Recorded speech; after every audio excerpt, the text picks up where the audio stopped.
Buenos días amigos y hermanos, bendiciones para el día de hoy. Qué mejor introducción para este tema que las palabras de nuestro Señor Jesús en Mateo 7:1.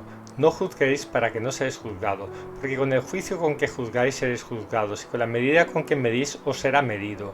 ¿Y por qué miras la paja que está en el ojo de tu hermano y no consideras la viga que está en tu ojo? ¿O cómo dirás a tu hermano, deja que saque la paja en tu ojo y aquí la viga en tu propio ojo? Hipócrita, saca primero la viga de tu ojo y entonces verás bien para sacar la paja del ojo de tu hermano. Esta es una tremenda declaración de Jesucristo que nos anima a no juzgar si es que no queremos ser juzgados, pues ciertamente Jesucristo conoce nuestra falta de objetividad, por lo tanto nuestra gran subjetividad a la hora de juzgar un hecho. Por un lado cuando nos juzgamos a nosotros y por el otro lado cuando juzgamos a otra persona. Y esto dicho de otra forma es que utilizamos una vara y una medida para juzgarnos a nosotros mismos y otra vara y medida para juzgar a los demás. En cierta forma nos advierte que todos tenemos bloqueos delante de nuestros ojos, objetos que nos impiden ver con claridad y que nos impiden ser imparciales, además que el querer corregir a los hermanos presupondría el situarse a un nivel superior al del hermano y situarnos en función de juez, caso que no se corresponde con la realidad si es que el Espíritu Santo nos ha encomendado dicha tarea. Por otro lado, presupongo que a menudo el que más ganas tiene de juzgar o simplemente el que más juzga suele ser el que está más ciego y el que tiene la viga en su ojo y no la paja. Evidentemente Jesucristo vino a traernos perdón y no a juzgarnos. El gran juicio está aún reservado para más adelante. Por esta razón nos llama a nosotros a hacer lo mismo, a perdonar y tener misericordia lo más posible y por tanto a juzgar lo menos posible. Y esto, el juzgar lo menos posible, es lo que debemos recordar siempre y tenerlo grabado a fuego en nuestro corazón. Ahora veamos un texto donde el juzgar se nos muestra en el sentido de valorar y escoger mediante discernimiento entre dos posibilidades. Leemos Lucas 7:41. Cierto acreedor tenía dos deudores, el uno debía 500 denarios y el otro 50.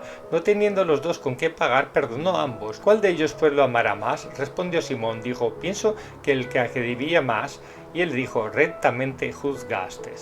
Entonces Jesús, al decirle que juzgó rectamente, nos muestra cómo a veces hay juicios que no repercuten sobre una tercera persona, pues son juicios de valor. Cada uno de nosotros como personas en nuestra vida diaria nos encontramos con multitud de situaciones que tenemos que elegir y para ello sospechamos, valoramos, juzgamos y finalmente elegimos la más conveniente o la más acertada y correcta. Y como vimos, muchos de estos juicios no recaerán sobre terceras personas. Y claro, los juicios y situaciones más complicadas son las que recaen sobre las personas, pues son situaciones que pueden y afectan a la convivencia de nuestras vidas. Pero pensemos que tampoco estamos llamados a vivir ni a permitir en cuanto a nosotros dependa, sobre todo en el ámbito de la familia, amigos, iglesia, etc., el que se vivan vidas desordenadas, repletas de pecado, ofensas, reproches, murmuraciones, maledicencias, etc. Pues también el mismo Señor Jesucristo nos enseña lo que se debe hacer en esas situaciones y cómo exhortar o reprender a un hermano que pecó contra otro hermano, habiéndose encontrado cierto dicho pecado. Esto lo relata Jesús después de hablar del rescate de la oveja perdida y separada del rebaño y de las 99 restantes, en Mateo 18:14. Así también, ¿no es la voluntad ante vuestro Padre Celestial que no se pierda uno de estos pequeños? Por tanto, si tu hermano peca, ve, repréndelo entre él y tú solo. Si te escucha, ganaste a tu hermano. Pero si no te escucha, lleva contigo a uno o dos más, para que toda palabra quede firme en boca de 2 o 3 testigos. Y si rehúsa escucharlos, dilo a la iglesia. Y si rehúsa escuchar a la iglesia, sea para ti como gentil y publicano. Es importante entender que el hecho de pecar contra otro hermano puede suponer el que éste se aparte y se pierda. Es por esto que se establecen unos pasos a realizar en estos casos. Primero, reprenderlo los dos solos. Segundo, reprenderlo delante de 2 o 3 testigos. Tercero, reprenderlo delante de la congregación.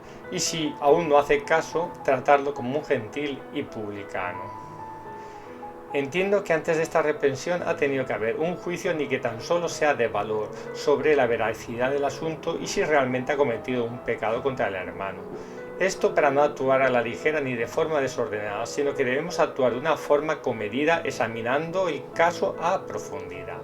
Sí, Está claro que durante toda nuestra vida deberemos enfrentar juicios, juzgar y ser juzgados, pues es parte de la vida para mantener una convivencia y además para que esta convivencia sea en la mayor paz posible. Pero a la hora de juzgar debemos recordar siempre, como dijimos anteriormente y que se nos dice también en Lucas 6:37, no juzguéis y de ningún modo seréis juzgados, no condenéis y de ningún modo seréis condenados, perdonad y seréis perdonados. Como hijos de Dios debe prevalecer siempre la misericordia sobre el juicio y esta misericordia debe estar presente indefectiblemente en cada juicio. Tengamos en cuenta también un par de cosas. Señalar el pecado no es juzgar, pues el señalar es parecido al encender una luz que muestra lo que hay alrededor nuestro. Así, esta luz no juzga, solo muestra y revela lo que está a su alcance. Por otro lado, el murmurar o maldecir implica haber hecho un juicio de valor y dictaminar una sentencia a la infamia. Este juicio es muy, pero que muy delicado. Nos estaríamos condenando a nosotros mismos a dicha infamia y condena. Entendamos que el murmurar tiene que ver con hablar mal de alguien o difamarlo. Si lo hacemos de nuestra propia cuenta, esto nos condena, necesitando el arrepentirnos lo antes posible.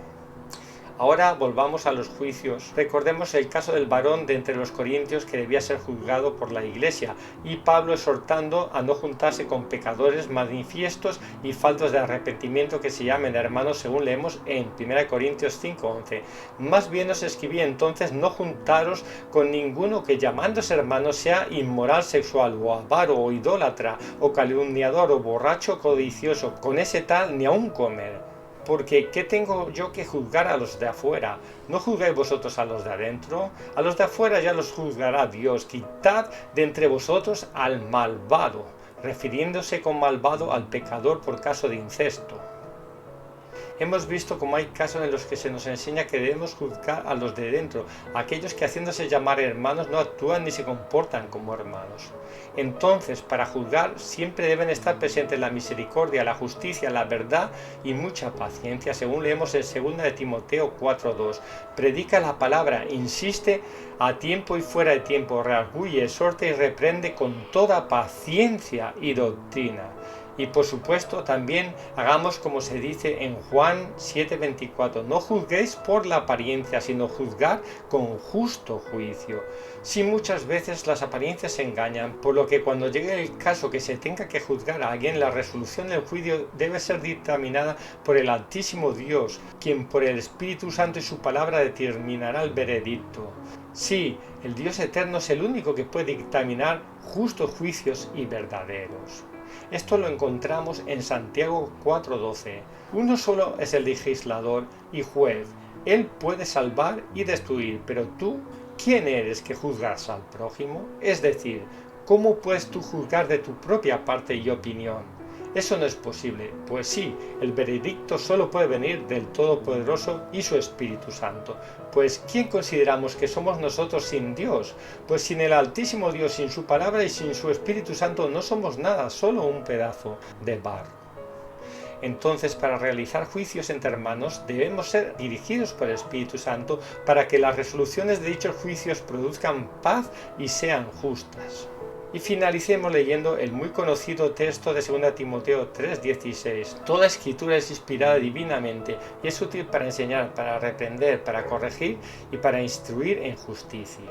Sí, hermanos, en el Señor somos enseñados e instruidos a su vez para enseñar a otros, además de para reprender y corregir, siempre en cuanto a la justicia del Altísimo Dios, la cual es la justicia del reino del Dios eterno.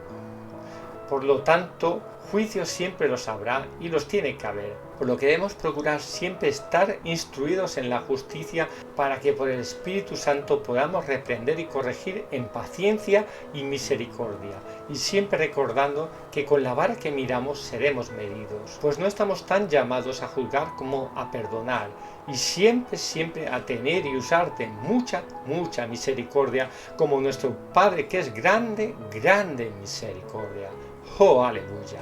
Bendito sea su santo y gran nombre. Que la paz sea con ustedes y que Dios nos guarde y bendiga grandemente en el nombre de Jesús. Amén.